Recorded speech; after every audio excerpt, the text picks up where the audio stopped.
Hello, Laziali all over the world. Welcome to another episode of Lazio Lounge. Before we start talking about this unbelievable performance of Lazio yesterday against Torino, two important message for all you Lazio fans, in particular for who is thinking to come here to Rome and watch the derby. If you're coming on Thursday, there's Bodo Glimt Lazio. We are organizing to watch the game together here in Rome. So if you're planning to come on Thursday, please let us know. Obviously, if you're coming for the derby, that it's in 2 weeks' time, again, let us know. We can organize something. I was thinking to organize something at Ponte Milvio before the game. So reach out, get in touch, so I can book something if I know the exact number of people coming for the derby. But Alasdair, the derby is in 2 weeks' time. I don't even want to think about it because if we play like we played yesterday, the next 3 games, it's going to be a disaster. Lazio's playing against Atalanta away on Sunday. Then there's the first leg of the quarterfinals in Norway against Bodo Glimt, and then there is the derby. 3 very difficult games, 3 very important games. But before looking at the future, we have to head back to last night. Terrible first half, a little bit better in the second half, but still a draw that pretty much ends our hope for the Champions League, right? Well, not quite, but it's obviously going to be very, very difficult now.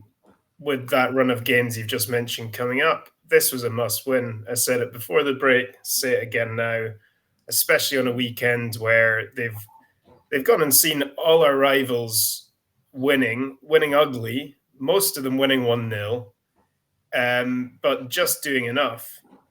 The problem is this Lazio can't win 1-0. Even as soon as Maricic scored that goal, I was thinking they need a second because we're going to concede at some point. So overall, I was frustrated by the performance, by the attitude, by the weakness, and I was frustrated by Baroni's comments afterwards, because how can you possibly start saying, oh, I can't believe we've conceded a goal like this when you've been conceding that exact goal all season. I feel like I've said that 500 times already this season. If you go to the byline and cut it back, you score against this Lazio team. Every single team scores like that against Lazio. So how can you suddenly get really annoyed about this one goal? It was always going to happen. So I think the whole thing was surprisingly bad, considering they've had this international break to try and reset a little bit. Yeah, I mean, just 2 weeks ago, we pretty much allowed the same chance to Bologna, right? They know that Marusic doesn't look behind him. So if you run behind him, it's always you're going to create an opportunity. And it's simply unacceptable. And it's funny because Marusic was the hero of the game, right? Scoring that goal and then immediately conceding, well, not immediately, but conceding the opportunity to Torino that, to be honest, didn't do that much yesterday. But last time we didn't concede a goal was Venezia Lazio. So in 2025, I think only in 2 games we didn't concede goals, right, Alasdair? Well, yeah, exactly. And it does make it so difficult to get results, to stay in the race, and to get any sort of momentum if you're unable to keep clean sheets. If you're unable to keep clean sheets, like you just mentioned, in a game where the opposition have created so little, and you still can't.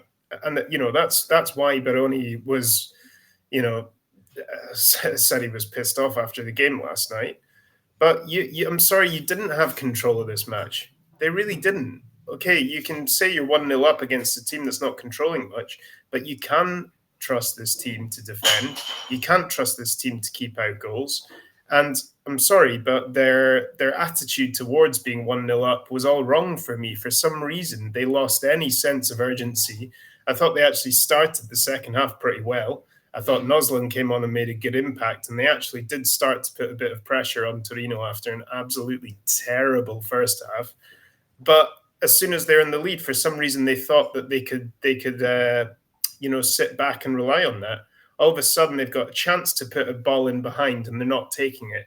All of a sudden Isaksen's getting on the ball on the touchline. Instead of trying to take on his man, he turns backwards and tries to pass it back to the defense. It's all this negativity to the approach, complete lack of courage in their play. And that's what frustrated me more than anything. There was no courage to that performance whatsoever. From the first half, where nobody, I texted you at halftime about that, like the fact that nobody would make a risky pass. It was like all the worst parts of the last year of Maurizio Sarri's football, where it's over-structured and the team has almost lost its ability to think creatively, because they think, okay, if there isn't the next move in this structure, if that's not available to me, we start again. And that completely kills any sort of flair.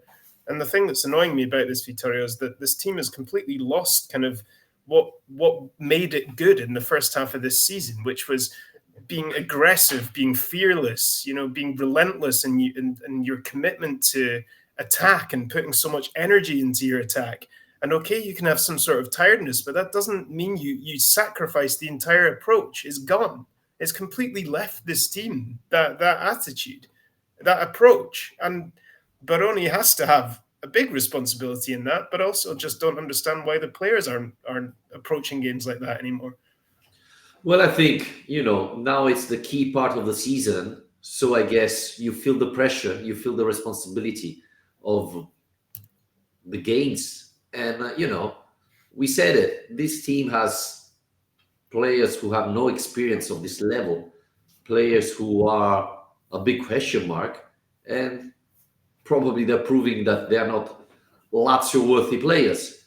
Alasdair, before we go forward, we have to thank our new patron. We had our exclusive podcast last week, Q&A answering to a lot of questions.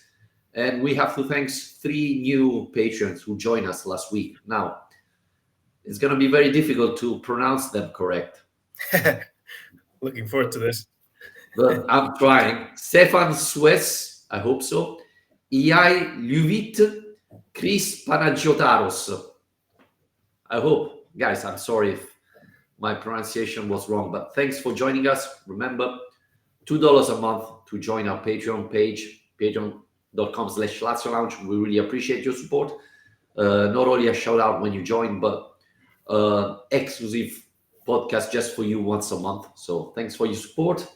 And massive respect for signing up after losing 5-0 to Bologna. Yes, absolutely. I mean, yeah, that's terrible. Alasdair, there were rumors that Baroni would have rotate massively the team. Belayan should have started, Noslin, Chana starting. Instead, he went for the most reliable starting 11, with the only exception of Gigot instead of Hila. Probably would have been better not playing Dia, right? His performance in this year, has been dreadful. How dare you suggest Shigo is unreliable? Man of the match yesterday.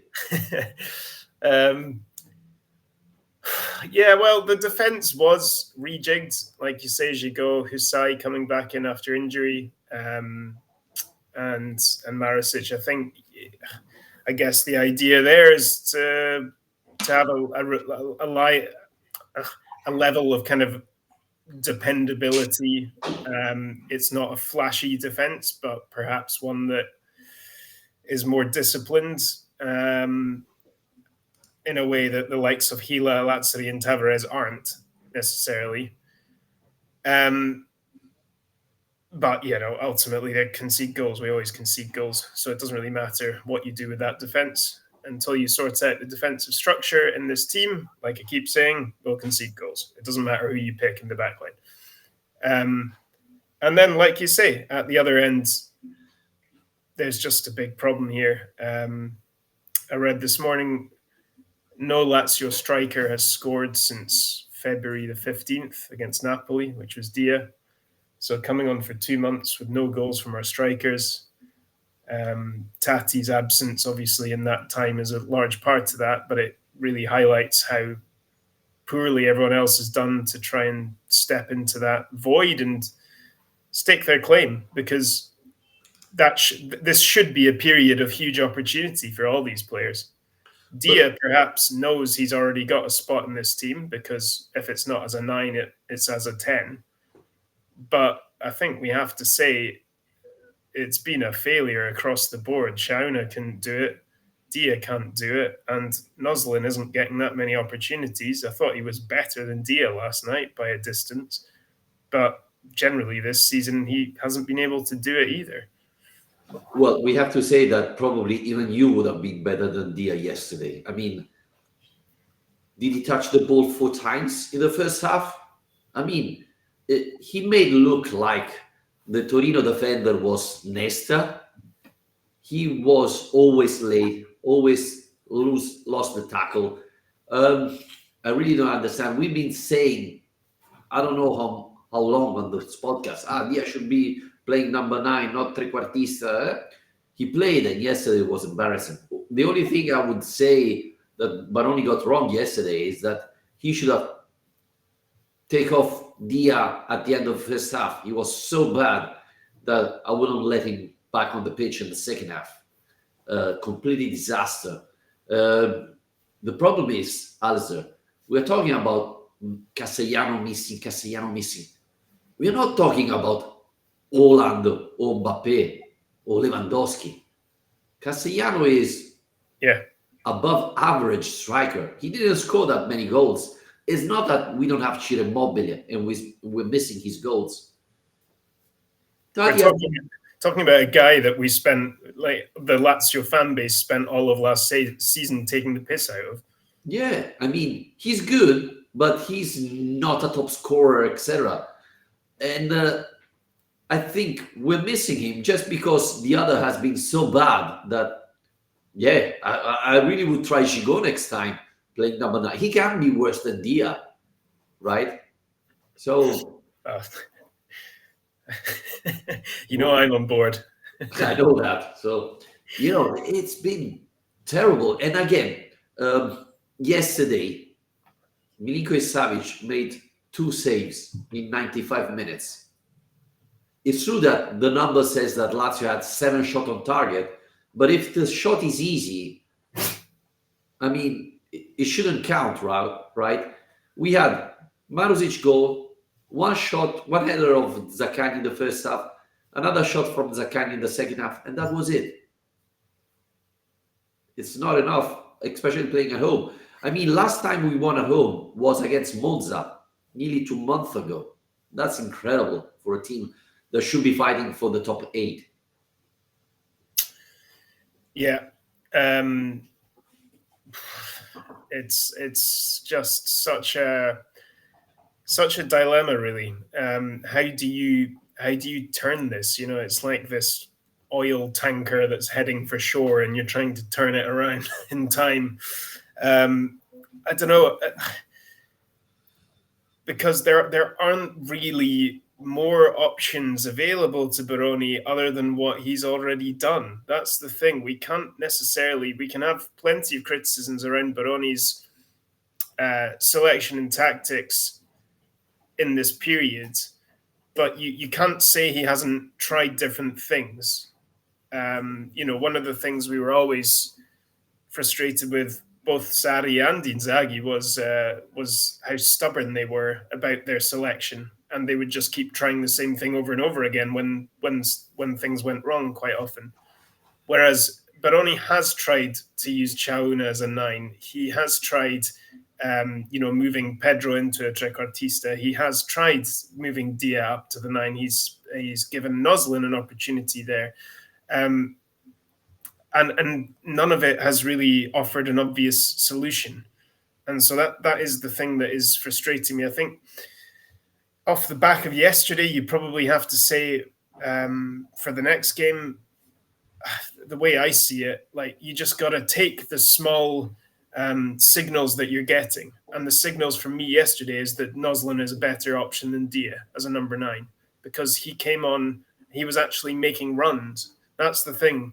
Dia is seemingly so hardwired now to be dropping deep to collect the ball, because that's what he's been doing as a number 10 all season, that he's doing that even while he's supposed to be leading the line. And that means nobody is stretching that defense. Nobody is asking for the ball. Nobody is distracting those centre backs. And Noslin came on, and he was trying to get those runs in behind and, stretch them a bit and ask a few more questions. He had a couple of chances in a way that Dia didn't. I'm not saying that Noslin came on and changed the game, but I think we've got to look at that and say, okay, that was better. So give him a chance now against Atalanta, and then hopefully we can see Tati off the bench and go from there. But I think we have to say at this point, Dia isn't working as the solution there. We talked a lot about the strikers, etc. But what do you think about the performance of Rovella and Guendouzi yesterday? I thought in the second half, Guendouzi played better. In the first half, they were both terrible. And I'm asking this because you said Baroni is rotating, etc. We have Belayan. Seeing how things went yesterday, I would have tried him, right? Now, it's easy saying after the game, but give him a chance, right? Well, I thought they were both... they were on top of that. They won that battle second half, actually. I thought Guendouzi was really good second half. He was intercepting so much, winning a lot of tackles, launching attacks. I thought Guendouzi, if Lazio won that game, would have been in the conversation for man of the match. But obviously the first half was a different story. Yeah, I think Baroni wants to have some platform to build this team around. And for him at the moment, that is having the skeleton of Provedel, Romagnoli, and Guendouzi and Rovella. And that's fine. I think it's always useful to have that, a spine to a team that you feel like will ultimately bring your ideas forward and give you what you need in both phases. But the problem is it's not doing it in both phases. Actually, at the moment, it's not doing it in either phase. So if we're going to try and find a solution to this issue of conceding too many goals and not having nearly enough creativity, is it time to try something else? I'm not saying that's necessarily dropping Guendouzi or Rovella, but maybe changing the shape of that midfield a little bit. Can you play all three of them together?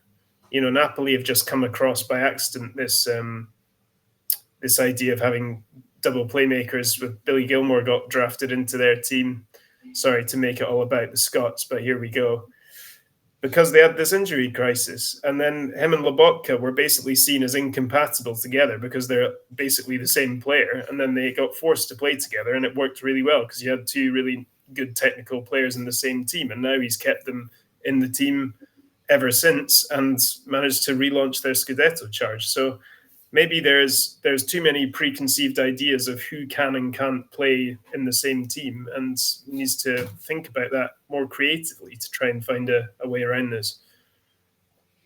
Yeah, I mean, probably Baroni's not trying anything fancy anymore. I mean, he surprised us, Lazio Milan, at the beginning of the season with this 4-2-3-1 with the Dia playing trequartista. He didn't do anything special after that.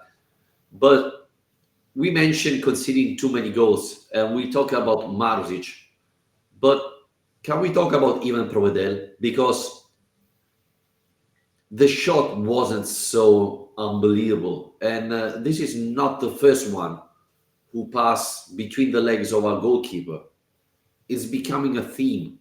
I think everybody knows that if I'm one-on-one against Lazio's goalkeeper, instead of trying to find the right angle, if I shoot straight between his legs, I'm going to score 10 times out of 10.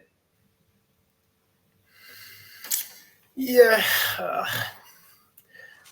I know you're used to Scottish player, but remember, this is a Serie A level. Hey, Scottish player won midfielder of the year last year, so be careful what you say. Goalkeeper of the year. Well, It's a tough one, but just because Providel actually made a brilliant save yesterday, and the one thing I find myself saying in these situations this season quite often is the issue with Providel is we've not really seen him making huge saves as often as he used to, but he did make a really good save yesterday. Yeah. And okay, maybe you can criticize him for the goal, but it comes at him pretty quickly.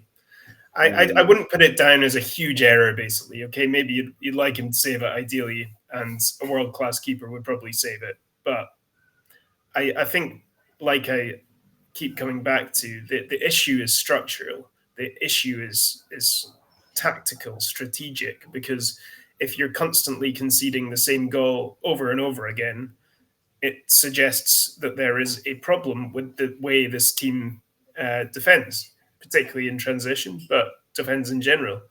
And that is quite often from the fullbacks, as we saw against Bologna, who exploited that more than any other team so far this season. Well, actually, Inter, I guess, exploited it by one more goal. But, you know, it's not like we don't have enough evidence yet to say this is an issue. And yeah, I'm not a coach, so I don't know what the answer is. But what I can see is that this is a team that was getting much better results early in the season and wasn't having as many of these problems earlier in the season. And now, everyone has found a blueprint to expose Lazio and is basically doing the same thing. And Baroni can say he's as pissed off as he wants about conceding that goal. But I'm sorry, it just doesn't ring true to me, because you're conceding that goal in every match. And that's what frustrates me the most. Do you think it's only Maruzic to blame? And the answer is bench Maruzic when Nuno Tavares will be back? Or is something more? No, because like I say, I don't think it doesn't really matter who they pick in defence. They keep conceding goals anyway. The problem is the tactical setup. They're not gonna avoid conceding goals right now if they keep playing in this way. And whether that means having Zaccagni and Isaksen isn't giving them enough support, the fullbacks might be saying, like, okay, stop blaming us for conceding all these goals, because we're getting 2-on-1s against us all the time, and we're having to defend people getting to the byline and people cutting inside and crosses coming in, all the rest of it. But so do you need more defensive-minded wingers to help them? Like, I don't know, Felipe Anderson used to. I don't know. But or do you need a three-man midfield so you can have two Mezzala who can try and help defend on the wings more? I don't know. This is what I mean. I'm just thinking out loud, because I don't know what the answer is, but that there is clearly a problem there. Yeah, and we didn't mention, but even Dele Bashiru has huge responsibility on that goal. Big disappointment for me, because I thought Dele Bashiru came in the perfect time. Torino was pushing, they conceded space, and we know that Dele Bashiru usually shine when he has all that space to attack, which he didn't yesterday. I thought, it was perfect. We go one goal ahead.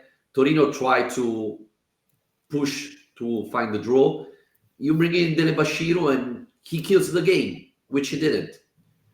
There are so many players that disappointed yesterday, Alasdair, that it's incredible, because, you can have a dip on form, but all these players together, it's, something wrong with the physical preparation. I don't know, something wrong with the preparing the game. Don't know what to say, to be honest with you. Well, this is the thing. It was a draw last night. We didn't even lose, and yet I feel that both of us today are almost more in despair than we were against Bologna.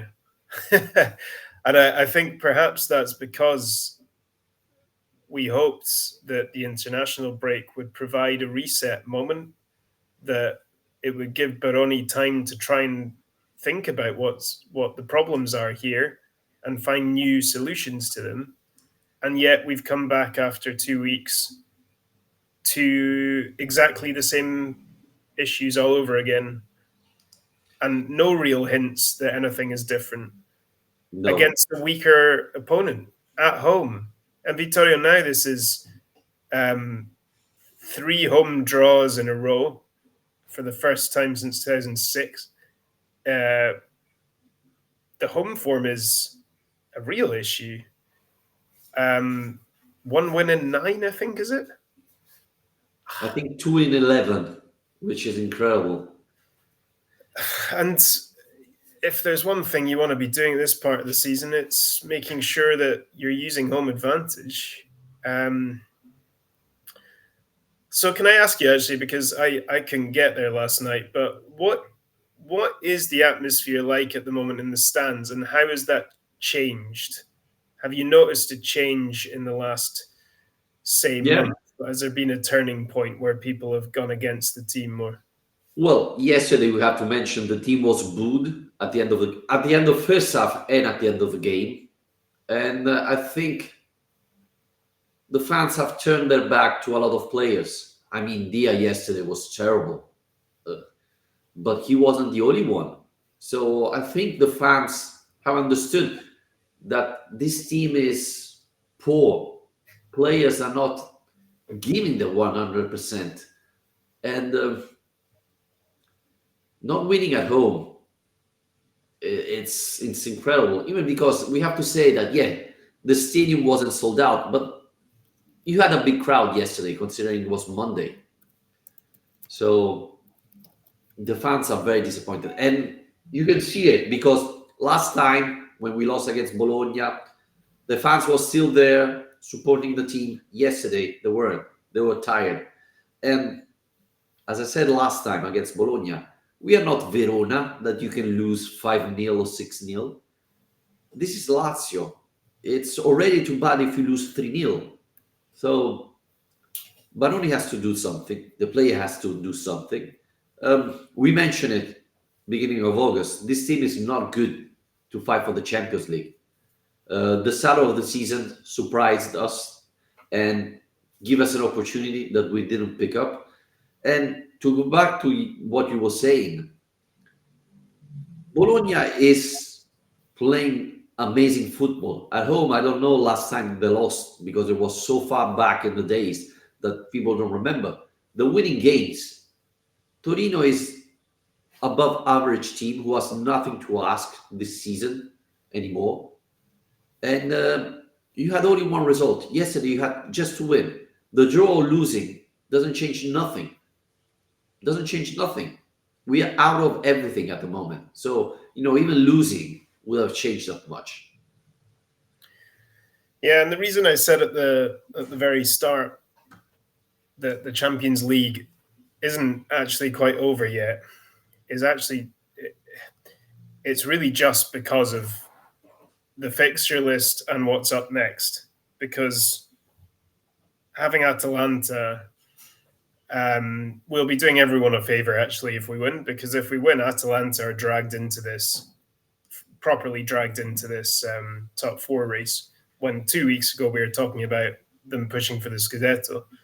But look, I mean, now Lazio win, they go 3 points off Atalanta in third with 3 teams between us and them. Now, so that says on paper, Lazio still have a chance. Of course they do, on paper. And there are other teams, Roma definitely one of them, who have more difficult run-ins in Serie A. But obviously Lazio are the only team apart from Fiorentina in there who are also going to have to play in Europe. But more importantly, just look at the form. I mean, where it's hard to really find any evidence to suggest that Lazio can be in this race at the moment. And that's what worries me, because I think if you'd given us this situation at the start of the season without telling us the context behind any of it, if you'd said, look, you'll be 7th at the start of April, but, have a game against Atalanta where you can go 3 points off third, we probably would have said, okay, yes, I'll take that. I'd like to be, if you're in the mix, you're in a group and you've got a chance, then that sounds good. But it's the context is everything, because at the moment the dip in form has been so big and now so prolonged. I don't know if we can even call this a dip now. I think this just is what this team is right now. They're playing like a mid-table team and they look like a mid-table team. You know, I like your optimism because you say we can go and beat Atalanta at Bergamo. I Since never said that. since last night, my fear is, oh my god, we're gonna concede 6 goals against Atalanta on Sunday. I don't even think we can draw the game. I think I would be happy if we lose just 2-0. This is the problem. This team is so bad. We are conceding so many stupid goals that Atalanta really, really can score us 5, 6 goals, especially if we defend like that. But Well, Atalanta is not my problem. It's not my biggest concern. There's a derby in 2 weeks' time, and we already lost poorly the first one. If we play like this, Ranieri will destroy us, and I cannot handle that. I want the players to give everything, and I'm not seeing it. I'm I'm not amazed, seeing it. I'm amazed you're even talking about it at this point. I'm really concerned. I mean, this team playing like that. Torino is a team that struggled to score goals, and they had 2 huge opportunities against us. Yeah. Imagine Atalanta, that is one of the teams that scores more goals in the season. How many opportunity they will have on Sunday? Well, it depends what Atalanta turns up as well. I mean, this is the thing: is that the reason they're in this position now. I mean, they've not won at home in Serie A since before Christmas. It has been their home form is even worse than ours at the moment. So yes, they're capable of blowing teams away. Yes, they destroyed Juventus recently, but they're flaky. That is a weird team at the moment where it's quite unpredictable which version you get. So if we do get uh, full gas Atalanta, yeah, absolutely, it could be another 5 or 6-0, because this team won't be able to defend against that kind of attacking power if Atalanta connect properly. But this isn't an Atalanta team that is in that kind of unstoppable form at the moment. So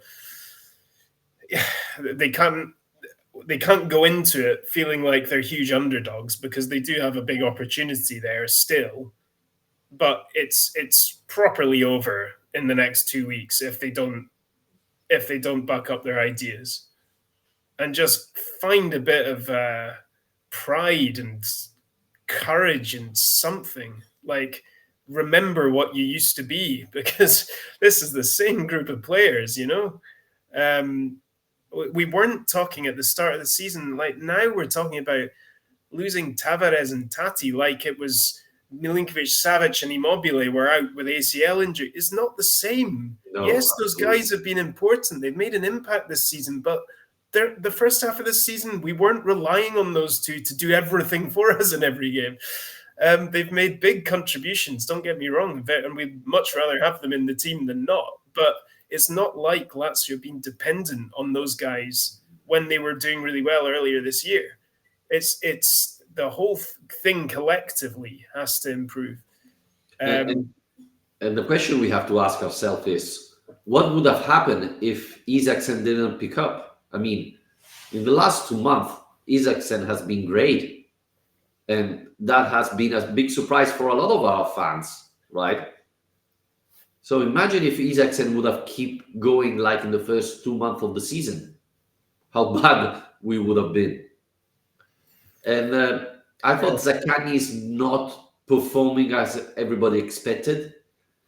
He didn't get that much help from the others, to be honest. But this team is like, I don't know if Baroni should be more hard on the players. Maybe that's one of the reasons why this team is not performing anymore. But definitely there's something wrong there.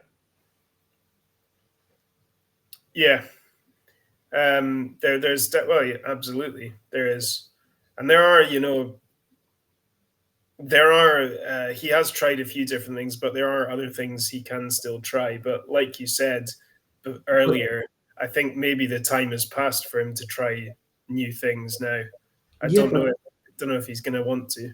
I mean, you talked a lot about the press conference after the game, and he's been asked about Dia, and he defended the player. He said, no, he played well. Obviously, we expect a little bit more, but he played well. No, he didn't. He didn't play well. He played terrible. He was the worst man on the pitch. And I think we passed that time where you have to defend every single player. We are April, things are collapsing, and I think it's time to stop doing this because it's not working, right? Diaz keep Dia, Noslin, Chauna, all these players are playing rubbish, and this is not the first game, and you keep defending them. That's it.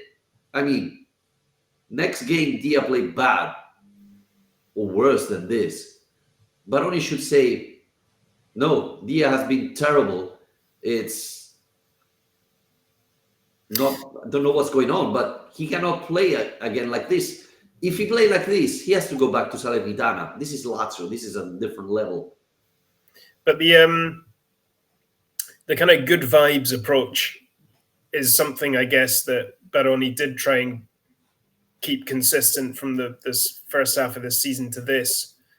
But then that was what I thought was a bit strange as well with this, him saying "sono incazzato nero" in his press conference. That's the strongest language I think I've heard from him all season. I mean, maybe I'm wrong, and you can correct me if I'm wrong, but I think it's quite unusual to hear him talking like that because he is generally quite upbeat.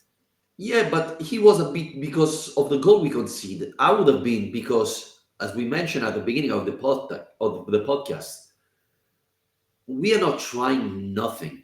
If we pass every time the ball back to our goalkeeper instead of trying to dribble past a player, we're not going to create that chances. And I can understand that you create, a happy environment because you want players to be feeling less responsibility and try something difficult. But we're not doing that anymore. So it's time to stop being happy and shiny and things like that and say, hey, guys, we cannot go any longer like this. We have to stop. This is a game. You'll get paid to dribble past a player, not to pass the ball back to the goalkeeper 200 times a game. Otherwise, I'll play someone different. So I think it's time to stop and put pressure on these players. Obviously, I'm not saying to Prosgar, he didn't play, but Dia, he's not a youngster. He should be able to cope with the pressure. So it's time to change approach, right? Yeah, agreed. I think that's probably a good point to wrap it up for today because I think otherwise I'm just going to go in circles and keep complaining about the same things. Yeah, and we didn't talk about the referee. I'm not blaming the ref for this one, Vittorio. It wasn't a penalty, if that's what you're annoyed about. I thought Biraghi should have gotten at least 2 red cards. Not 1, 2. Would have been impressive to get 2 red cards, to be fair. Yeah. But anyway, let's finish here. I'm already getting nervous thinking about the game yesterday. And we have a very bad game coming on Sunday. I'm really not looking forward to that. Well, I'm abandoning the country while all of this is happening. So you're not going to see me for a couple of weeks. Which at first I was really annoyed about that we managed to kind of book this holiday in the middle of this chaotic period. But now, to be honest, I'm not that annoyed about it because I'll be thousands of miles away, hopefully, and try and get away from it all. So have fun, Vittorio. Yeah, I will. Hopefully. I'll be listening. Yeah, I can imagine that. Well, thanks everybody for listening in this dreadful time. We have a busy week coming because we have Atalanta, but we have in particular Bodo Lazio. That is the game of the season now, to be honest with you. So we're going to be back after Atalanta Lazio. I don't know who's going to be my host in the next podcast, but thanks again to our Patreon. Thanks to all us listener, and we'll be back Monday. Take care, guys. Cheers.